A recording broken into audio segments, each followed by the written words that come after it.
ఈరోజు అన్ని మనవాద పార్టీలలో ఎస్సీ ఎమ్మెల్యేలు 3 సార్లు 4 సార్లు 5 సార్లు ఎంపీలు 2 సార్లు 3 సార్లు 4 సార్లు పోటీ చేసిన కూడా బాబాసాహెబ్ అంబేద్కర్ ఫోటో పెట్టి అంటే బాబాసాహెబ్ అంబేద్కర్ రిజర్వేషన్ వల్ల గెలిచి డబ్బులు సంపాదించి బాబాసాహెబ్ అంబేద్కర్ ఫోటో పెట్టి పోటీ చేసే ధైర్యం లేని ఈ దేశంలో ఈ అణగారిన వర్గాల కోసం కులానికి వ్యతిరేకంగా పోరాటం చేసినటువంటి అన్యాయానికి వ్యతిరేకంగా పోరాటం చేసినటువంటి జ్యోతిరావు పులే, నారాయణ గురు, సాహు మహారాజ్, పెరియార్,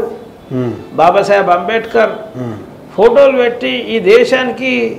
ఒక నేషనల్ పార్టీ మాన్యవర్ కాంశీరామ్ గారు పెట్టినప్పుడు అది కూడా పెట్టి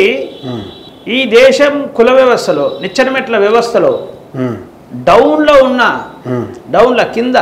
చమార్ కులానికి సంబంధించిన అది కూడా జెండర్ వివక్షత. ఇప్పుడు కుల వివక్షత మరియు జెండర్, కులము ప్లస్ జెండర్ 2 వివక్షతలు ఉన్న ఒక మహిళను మాయావతి గారి మా నాయకురాలు మాయావతి గారిని 4 సార్లు ముఖ్యమంత్రి చేయగలిగిన అంటే నిజం గెలవదని ఎట్లా అనుకుంటారు మీరు? ఈ తెలంగాణలో బీఎస్పీ అధికారం రాదని ఎట్లా అనుకుంటారు మీరు?